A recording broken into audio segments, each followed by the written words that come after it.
উপস্থিত মন্ত্ৰী ৰঞ্জিত কুমাৰ দাস ডাঙৰীয়া, ৰণোজ পেগু ডাঙৰীয়া, জয়ন্ত মল্ল বৰুৱা ডাঙৰীয়া, কৃষ্ণেন্দু পাল ডাঙৰীয়া, আমাৰ মাজত উপস্থিত মুখ্য সচিব ৰবি কোটা ডাঙৰীয়া, বিত্ত বিভাগৰ আয়ুক্ত সচিব জয়ন্ত নাৰিকাৰ ডাঙৰীয়া, আজি আমাৰ অনুষ্ঠানত উপস্থিত বেংকৰ পৰা অহা আমাৰ জ্যেষ্ঠ বিষয়াসকল, অসম চৰকাৰৰ কৰ্মচাৰীসকল, যিসকল আমাৰ জিলা উপায়ুক্ত আৰু আৰক্ষী অধীক্ষকৰ কাৰ্যালয়ত সমবেত হৈ এই অনুষ্ঠান লক্ষ্য কৰিছে, আৰু উপস্থিত সুধীবৃন্দ। বিত্ত বিভাগৰ আয়ুক্ত সচিব জয়ন্ত নাৰিকাৰ ডাঙৰীয়াই জিৰ' প্ৰিমিয়াম ইঞ্চুৰেঞ্চ কাভাৰেজৰ বিষয়ে ইতিমধ্যে উল্লেখ কৰিছে। মোৰ মনত আছে, মই ঝাৰখণ্ডত নিৰ্বাচনী প্ৰচাৰৰ বাবে ঝাৰখণ্ডত আছিলোঁ। এগৰাকী পুলিচ কনিষ্টবলৰ তাতে মৃত্যু হৈছিলে, আৰু চৰকাৰে ঘোষণা কৰিছিলে যে আন সুবিধাবিলাকৰ লগতে আমি বেংকৰ পৰাও আমাৰ জিৰ' প্ৰিমিয়াম কষ্টৰ 50 লাখ টকাৰ ইঞ্চুৰেঞ্চ যোগান ধৰিম। মই তাৰ পৰাই জয়ন্ত নাৰিকাৰক ফোন কৰিছিলোঁ, আৰু মই তেওঁক কৈছিলোঁ যে ঝাৰখণ্ড চৰকাৰে বেংকৰ লগত জিৰ' প্ৰিমিয়াম ইঞ্চুৰেঞ্চৰ ব্যৱস্থা কৰিছে, আমাৰ অসমত এনে ব্যৱস্থা আছেনে নাই। তেখেতে মোক কৈছিলে যে আমাৰ যিখন অৰিজিনেল এগ্ৰিমেণ্ট আছিলে তাতে এই বিষয়ে উল্লেখ আছিলে, কিন্তু আমি কোনেও বিষয়টো পাৰ্চু নকৰা বাবে বা পৰৱৰ্তী কৰিবলগীয়া কামখিনি নকৰা বাবে আমাৰ কৰ্মচাৰীসকল এই জিৰ' প্ৰিমিয়াম যিটো ইঞ্চুৰেঞ্চ কাভাৰেজৰ বেনিফিট তাক পাব পৰা নাই। আমি লখিমপুৰত কেবিনেট হৈছিলে, আৰু লখিমপুৰৰ কেবিনেটত আমি এই সিদ্ধান্ত লৈছিলোঁ যে যোন বেংকত আমাৰ কৰ্মচাৰীসকলৰ চেলাৰী একাউণ্ট থাকিব তাতে আমি বেংকক ক'ম যে আমাক জিৰ' প্ৰিমিয়াম ইঞ্চুৰেঞ্চ কাভাৰেজৰ সুবিধা দিব লাগে। লখিমপুৰ কেবিনেটৰ পিছত আমাৰ বিত্ত বিভাগে বেংকসমূহৰ লগত যোগাযোগ কৰিছিল, আৰু যোৱা 1 জানুৱাৰী তাৰিখে, এই বছৰৰ 1 জানুৱাৰী তাৰিখে আমি state bank of India, union bank of India, Punjab national bank, axis bank আৰু ইণ্ডিয়ান বেংকৰ সৈতে আমি আনুষ্ঠানিকভাৱে চুক্তি এখন কৰিছিলোঁ, যাৰ আধাৰত যদি কোনোবা কৰ্মচাৰীৰ বিমান দুৰ্ঘটনাত মৃত্যু হয়, তাৰ বাবে তেওঁলোকে পৰিয়ালে 2 কোটি টকাৰ বীমা লাভ কৰিব। যদি দুৰ্ঘটনা হয়, বিশেষকৈ মটৰ গাড়ী এক্সিডেণ্ট বা আন দুৰ্ঘটনাজনিত, যিটো নেচাৰেল নহয়, বেমাৰ আজাৰ নহয়, যিটো দুৰ্ঘটনাত মৃত্যু বুলি আমি যাক কওঁ, দুৰ্ঘটনাত মৃত্যু হ'লে 1 কোটি টকাৰ বীমা লাভ কৰিব। যদি এক্সিডেণ্টৰ ফলত পাৰ্মানেণ্ট ডিজেবিলিটি হয়, ডিজেবিলিটিৰ পৰিমাণ অনুসৰি আপ টু 1 crore তেওঁলোকে বীমা লাভ কৰিব। আৰু যদি আংশিক অক্ষমতা হয়, যিটো ডিজেবিলিটি পাৰ্মানেণ্ট ডিজেবিলিটি কিন্তু আংশিক হয়, তেতিয়া 80 লাখ টকা পৰ্যন্ত। আৰু নৰ্মেল ডেথ হ'লেও, য'ত নেকি আমাৰ যিকোনো কাৰণত বেমাৰ আজাৰত মৃত্যু হ'লেও আমি 10 লাখ টকাৰ এটা ইঞ্চুৰেঞ্চ প্ৰিমিয়াম লাভ কৰিম। সাধাৰণতে আমি গ্ৰেচিউটি দিওঁ, এইটো গ্ৰেচিউটিৰ লগত এটা অতিৰিক্ত 10 লাখ টকা আমি বেমাৰ আজাৰ হৈ মৃত্যু হ'লেও আমি পাব পাৰিম। এই চুক্তি কৰাৰ পিছত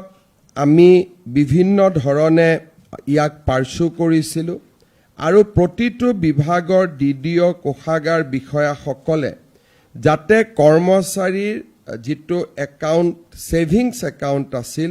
ছেভিং একাউণ্টটোক চেলাৰী একাউণ্টলৈকে যাতে পৰিৱৰ্তন কৰে, তাৰ বাবে আমি নিৰ্দেশ দিছিলোঁ। যোৱা কেইটামান মাহৰ প্ৰচেষ্টাৰ ফলত এতিয়া 4 লাখৰো অধিক কৰ্মচাৰীৰ একাউণ্ট চেলাৰী একাউণ্টলৈকে ৰূপান্তৰ হৈছে তেওঁলোকৰ ছেভিংছ একাউণ্ট। বিশেষকৈ আমাৰ যোৱা 6 তাৰিখেও প্ৰায় 5,000 নতুন শিক্ষক শিক্ষয়িত্ৰীৰ নিযুক্তি হ'ল। অহাকালিও আৰু 5,000 নতুন শিক্ষক শিক্ষয়িত্ৰীৰ নিযুক্তি হ'ব। ডিচেম্বৰ পৰ্যন্ত প্ৰায় 35,000 নতুন চৰকাৰী কৰ্মচাৰীয়ে আমাৰ চৰকাৰত যোগ দিব। আৰু আটাইসকলকে আমি আজি ডিচি সকলো ইয়াত উপস্থিত আছে, ট্ৰেজাৰী অফিচাৰ সকলো উপস্থিত আছে। মই পৰামৰ্শ দিম যাতে খুব সোনকালে তেওঁলোকৰ চেলাৰী একাউণ্টলৈকে আমি তেওঁলোকৰ ছেভিংছ একাউণ্টটো ৰূপান্তৰ কৰোঁ। আজিৰ সভাত আমাৰ কৰ্মচাৰী পৰিষদৰ বিষয়ববীয়াসকলো উপস্থিত আছে। তেওঁলোকেও বিভিন্ন ধৰণে কমিউনিকেট কৰিব লাগে যে আমাৰ একাউণ্টবিলাক যাতে চেলাৰী একাউণ্টলৈকে ৰূপান্তৰ হয় আৰু তেতিয়া আমি এই সুবিধা লাভ কৰিম।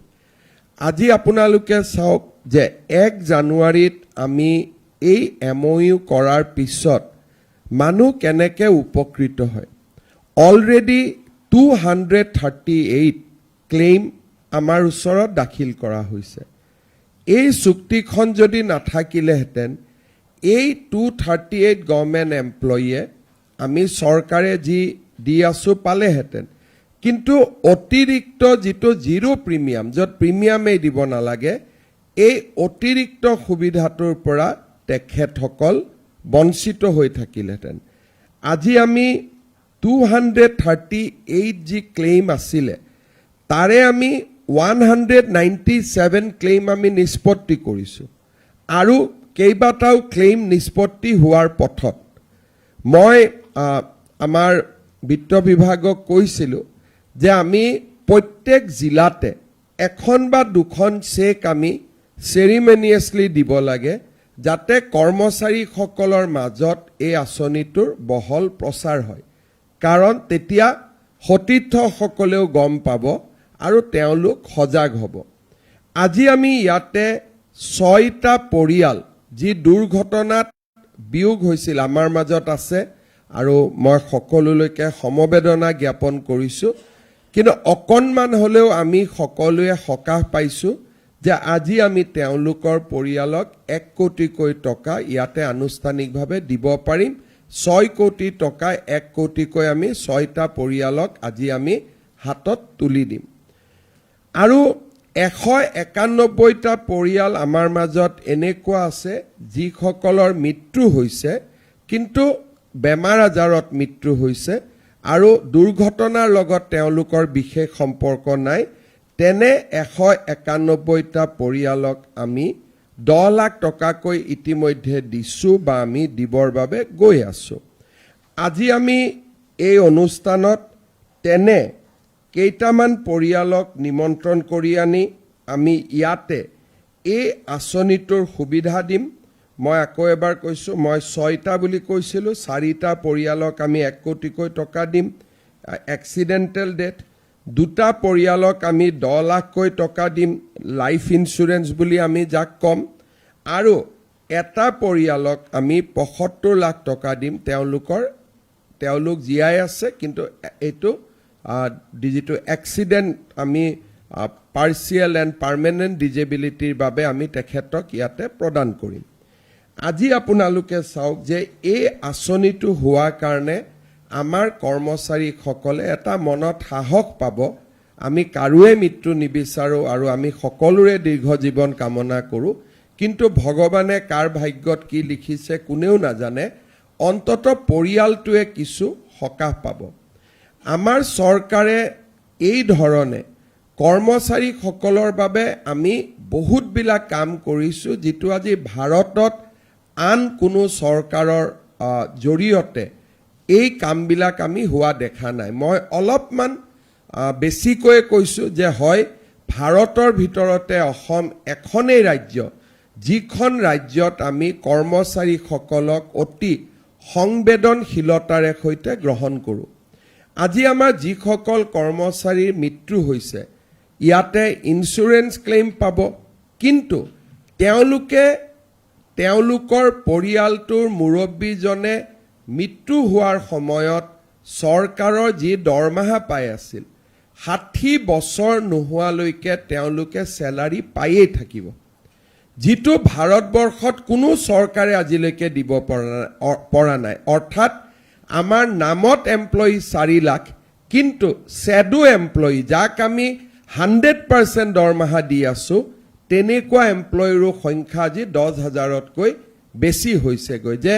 তেওঁলোক কাম কৰি থাকোঁতে মৃত্যু হৈছিল। আজি যেনেকৈ আমি ইয়াত উল্লেখ কৰিছোঁ যে 238টা পৰিয়ালে বীমা দাখিল কৰিছে, এই 238টা পৰিয়ালে কিন্তু চৰকাৰী দৰমহাও পাই থাকিব। তেওঁলোকৰ দৰমহা ৰখি নাযায় আপ টু 60 ইয়াৰ্ছ। 60 বছৰ হোৱাৰ দিনাখন NPS, OPS, UPSৰ লগত তেওঁলোক সংলগ্ন হৈ যাব। আৰু otherwise through out the period, কাৰোবাৰ 2 বছৰ চাকৰি বাকী আছিলে, কাৰোবাৰ 10 বছৰ বাকী আছিলে, কাৰোবাৰ 15 বছৰ বাকী আছিলে, কাৰোবাৰ 20 বছৰ বাকী আছিলে, সকলোৱে 60 বছৰ নোহোৱালৈকে তেওঁলোকে চৰকাৰৰ পৰা মাহৰ 1 তাৰিখে আন কৰ্মচাৰীসকলে যেনেকৈ দৰমহা পায় তেওঁলোকেও পাই থাকিব, যিটো আজি আমি অসমত আমি প্ৰথমবাৰৰ বাবে কৰিব পাৰিছোঁ। যোৱা 10 দিনমান আগতে আমি ইয়াতে কেছলেছ ট্ৰিটমেণ্ট মুখ্যমন্ত্ৰী লোকসেৱা আৰোগ্য যোজনা আৰম্ভ কৰিছিলোঁ। আৰু কেছলেছৰ লগতে নন কেছলেছ হিচাপতো যিটো নেকি যি হস্পিটালতে যায় তেওঁলোকক আমি যদি হস্পিটাল এম্পেনেলো নহয়, আমাৰ লগত কেছলেছ এগ্ৰিমেণ্টো নাই, তথাপিতো আমি তেওঁলোকক মেডিকেল ৰিইম্বাৰ্চমেণ্ট দিয়াৰ ব্যৱস্থা কৰিছোঁ, কেছলেছ মেডিকেল ট্ৰিটমেণ্ট দিয়াৰ আমি ব্যৱস্থা কৰিছোঁ, লোকসেৱা পুৰস্কাৰ দিয়াৰ ব্যৱস্থা কৰা হৈছে, কৰ্মচাৰী বঁটা প্ৰদান কৰা হৈছে। আৰু আমি কৰ্মচাৰীসকলৰ সুবিধাৰ প্ৰতি আটাইতকৈ বেছি লক্ষ্য কৰিছোঁ। যোৱা কেইদিনমান আগতে মই বিহাৰত থাকোঁতে বহুকেইজন মুখ্যমন্ত্ৰীক লগ পাইছিলোঁ। আলোচনাৰ সময়ত মই তেওঁলোকক আমাৰ যিটো মিউচুৱেল ট্ৰান্সফাৰ আমি ব্যৱস্থা কৰিছিলোঁ তাৰ বিষয়ে উল্লেখ কৰিছিলোঁ যে আজি আমাৰ অসম চৰকাৰত 10,000+ এমপ্লয়ীয়ে পৰ্টেলৰ জৰিয়তে মেটছ মেকিং কৰি তেওঁলোকে নিজৰ ট্ৰান্সফাৰ ল'ব পৰা হৈছে, যিটো ট্ৰান্সফাৰত নেকি গভৰ্ণমেণ্টৰ কোনো দখল নাথাকে। মোৰ লগৰ মুখ্যমন্ত্ৰীসকলে মোক কৈছে যে চৰকাৰে যদি ট্ৰান্সফাৰেই নকৰে তেতিয়াহ'লে মুখ্যমন্ত্ৰী মন্ত্ৰী হৈ থকাৰ লাভটো কি আছে।